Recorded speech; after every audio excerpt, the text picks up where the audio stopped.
Tunggu, sebelum kamu melanjutkan lebih jauh, pastikan kamu telah menonton 3 video kami sebelumnya tentang kisah epik Piotr Wilson dan SCP-5000 Baju Zirah. Apa yang kita bicarakan di sini mungkin tidak akan masuk akal jika kamu tidak menonton yang sebelumnya. Silakan tonton, kami akan menunggu. Oke, baiklah. Terakhir kali kami meninggalkan Piotr Wilson, dia sudah mati dan juga entah bagaimana masih hidup. Tampaknya di saat-saat terakhir hidupnya, Wilson meninggalkan semacam dimensi mimpi buruk di mana organisasi SCP menjadi jahat dan diangkut kembali ke dunia kita sebagai mayat di SCP-5000 yang rusak. Tapi benarkah itu masalahnya? Faktanya adalah kisah Piotr Wilson dan SCP-5000 adalah salah satu peristiwa paling kompleks dan misterius di alam semesta SCP. Kamu punya pertanyaan dan kami punya jawaban. Mengapa Pietro? Apa yang ada di dalam koper itu? Apa sebenarnya yang terjadi di akhir cerita? Dan mungkin yang paling penting dari semuanya, mengapa organisasi SCP mengabaikan misi mereka dan menghancurkan seluruh umat manusia sebagai tujuan utama mereka yang baru? Setiap kali kamu berurusan dengan realitas yang terpecah-pecah dan mimpi buruk yang melelahkan pikiran, pasti ada sejumlah penafsiran. Dan kami ingin menjelaskan salah satu yang lebih populer di sini. Kamu akan segera mengetahui semuanya, tapi untuk mengetahuinya kita harus mulai dari awal. Pahlawan kita, karyawan organisasi Piotr Wilson, sedang menjalani harinya di lokasi eksklusif 06.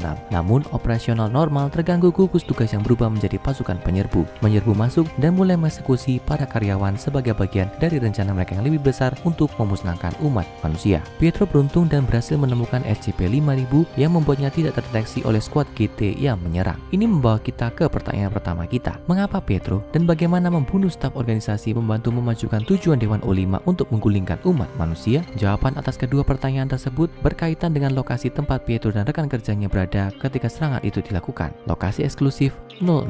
Lokasi eksklusif adalah jenis lokasi organisasi yang sangat khusus yang menggunakan teknologi yang sama dengan kotak Scranton. Wadah yang digunakan untuk melindungi barang-barang penting dari pengacau realita, tapi dalam skala yang jauh lebih ambisius. Karena penggunaan teknologi ini, lokasi eksklusif ini pada dasarnya tahan terhadap skenario restrukturisasi, tingkat CK, dan anomali temporal, di mana realitas dan atau sejarah itu sendiri diubah oleh entitas yang kuat. Ini membuat mereka menjadi lokasi yang sempurna. Contohnya, staf ingin memperagakan pemberontakan ketika para pemimpin mereka memutuskan untuk memusnahkan umat manusia. Organisasi ingin memusnahkan anggota yang ditempatkan di lokasi yang dilindungi ini sebagai tindakan pencegahan sebelum melanjutkan ke fase utama rencana mereka. Tapi, serangan ini hanyalah salah satu bagian dari skema organisasi yang lebih luas untuk membersihkan barisan pembangkang sebelum menempatkan misi terakhir mereka pada tempatnya. Untuk memastikan tidak ada ancaman internal yang tersisa yang dapat menimbulkan ancaman terhadap tujuan utama yang baru, organisasi membunuh semua staf di lokasi eksklusif, memburu dan membunuh karyawannya mengundurkan diri, dan membunuh semua SCP humanoid atau manusia simpatik, tidak menyisakan siapapun yang bisa menghentikan mereka, atau setidaknya mereka mengira tidak ada yang tersisa. Sementara semua ini terjadi, Pietro menyesuaikan diri dan keluar dari lokasi.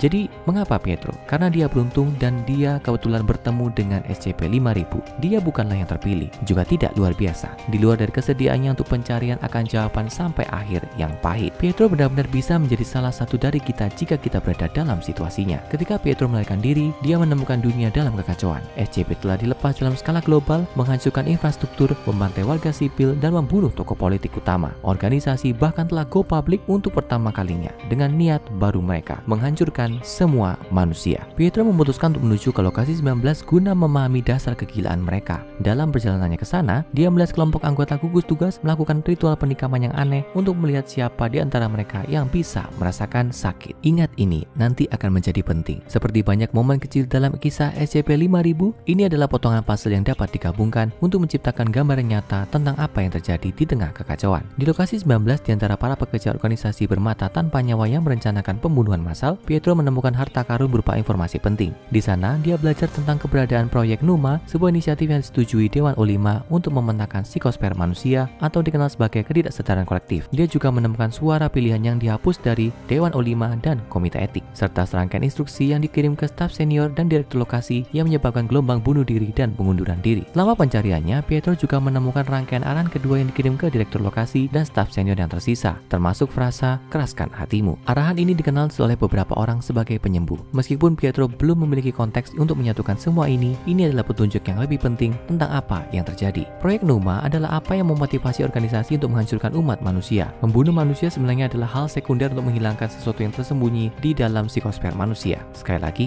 itulah ketidaksedaran kolektif semua manusia. Dewan O5 dan Komite Etik sepakat menyetujui proyek ini, seperti memutuskan untuk membakar rumah guna membunuh penghuninya. Kecuali dalam skenario ini, manusia adalah rumah. Jadi siapa atau apa sebenarnya penghuninya? Kamu akan segera tahu. Hal berikutnya yang diketahui Pietro adalah dia sedang ada di setengah jalan di suatu negeri tanpa ingatan tentang 3 bulan sebelumnya. Dia juga membawa koper tanpa mengetahui apa yang ada di dalamnya, kecuali bahwa itu adalah tidak bulat. Dia juga memiliki dorongan yang aneh untuk mengirimkan koper itu ke SCP-579 dengan alasan yang tidak sepenuhnya dia mengerti, tapi dia berharap hal itu akan menuntunnya ke beberapa jawaban. Pietro mungkin tidak tahu apa yang dia pegang, tapi kita tahu petunjuk di sini adalah tidak bulat yang merupakan satu-satunya fakta yang dikonfirmasi tentang SCP-055 atau dikenal sebagai anti-meme. Ini adalah SCP dengan sifat anomali utama yang secara harfiah tidak dapat diketahui. Orang yang mengamatinya lupa dengan apa yang mereka amati dan tidak ingat pernah melihat 055 di tempat pertama. Inilah mengapa koper itu bisa bertindak sebagai tombol skip pribadi Pietro. Pietro secara fisik menempuh jarak yang dia tempuh, tapi setiap kali dia membuka koper dan melihat SCP-055, dia lupa periode waktu itu, membuatnya seolah-olah dia hanya melaju ke depan. Hal yang dia lewati, yaitu SCP-579, adalah SCP yang sama misterius dan sangat berbahaya yang ada dalam lokasi 62C. Tidak ada yang benar-benar tahu apa itu 579. Hanya saja, itu adalah anomali yang sangat berbahaya hingga keseluruhan lokasi 62C dibangun untuk menampungnya.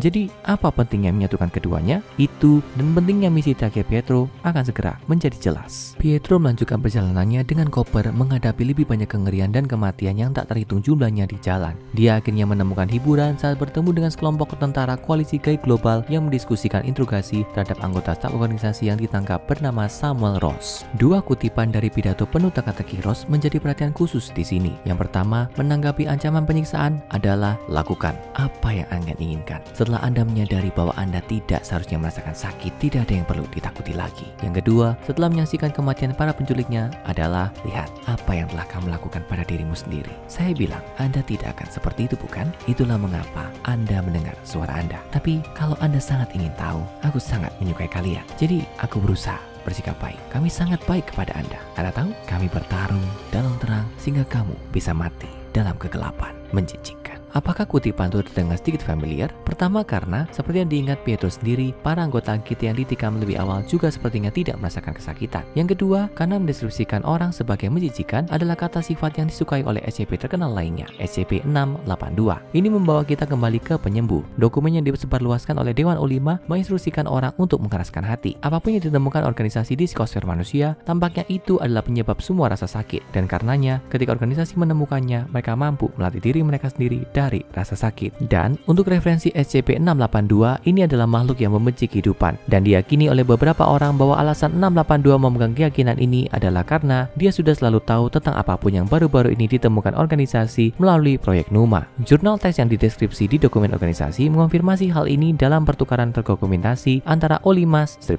dan Tejani, kepala komite etik organisasi. Dalam percakapan mereka mengonfirmasi keberadaan penyembuh yang merampas semua rasa sakit hingga empati anggota yang disebarluaskan di antara staf sebelum pembantaian dan tentang keselarasan ideologi organisasi yang tiba-tiba dengan SCP-682. Dan mereka juga menemukan sesuatu yang lain yang hanya disebut sebagai itu. Apapun itu, itulah alasan komando organisasi memutuskan untuk memusnahkan umat manusia. Tapi apa itu? Apa yang mungkin begitu buruk sehingga layak untuk membunuh seluruh umat manusia? Mungkin yang paling mengejutkan dari semuanya adalah bahwa Pietro bertemu dengan perwujudan fisik makhluk itu, dan dia bahkan hampir tidak mempertimbangkannya karena disibukkan untuk menghindari serangan dari patung seperti blinkers yang berlengan belalang. Pietro membuat entry di jurnalnya, mendeskripsikan entitas aneh dan mendeskripsikannya seperti seseorang terentang, seperti ruang di sekitar mereka terentang dan mereka direntangkan bersamanya. Tubuh mereka bergerak dari bawah menuju ke atas awan dan rahang mereka terayun ke sudut kanan. Ada suatu celah, juga celah hitam di angkasa di sekitar tubuhnya seperti sayap. Staf organisasi sedang melawannya menembaki entitas aneh itu, tapi senjata mereka tidak berpengaruh. Makhluk itu adalah makhluk yang mendiami psikosfer manusia. Artinya makhluk ini ada dalam pikiran semua manusia pada tingkat tertentu, mendorong dan memanipulasinya pada tujuan misterius. Apa yang bisa dilakukannya? Apa yang diinginkannya? Nampaknya yang tahu hanya Dewan O5 dan komite etik organisasi yang mengetahui rahasia laporan Numa. Tapi apapun yang mereka lihat, mereka percaya bahwa layak membunuh semua manusia hanya untuk menghentikannya. Seperti yang ditunjukkan oleh suara pilihan dari komite etik, Omnicide adalah pilihan yang lebih etis dibandingkan lainnya. Pengaruh itu kemungkinan besar juga yang memberi Pietro keinginan yang kuat dan tidak disadari untuk menyatukan koper berisi SCP-055 dengan SCP-579,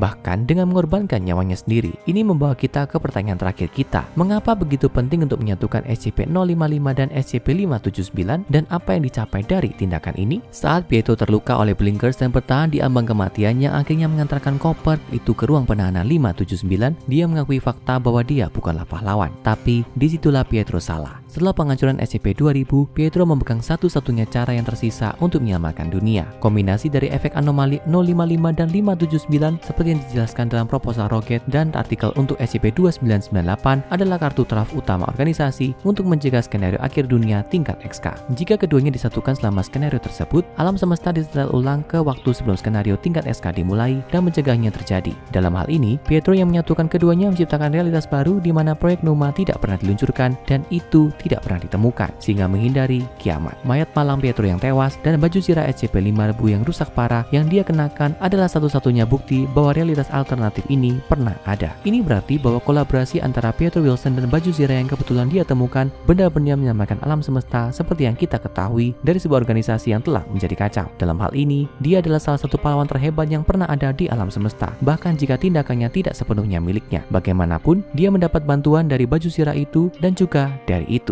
yang masih bersembunyi di pikiran kita semua yang untungnya belum ditemukan sampai hari ini. Apa rencana besar atau tujuan itu yang memicu semua kegilaan? Siapapun yang pernah tahu pasti berada di alam semesta yang sudah tidak ada lagi, dan kita hanya berharap bahwa sejarah yang tidak pernah terjadi ini tidak dapat terulang kembali di alam kita. Dan ingat, tonton video kami sebelumnya di SCP-5000 Baju Zirah untuk menikmati kisah epik perjalanan Pietro Wilson melalui dunia mimpi buruk dengan mata yang segar.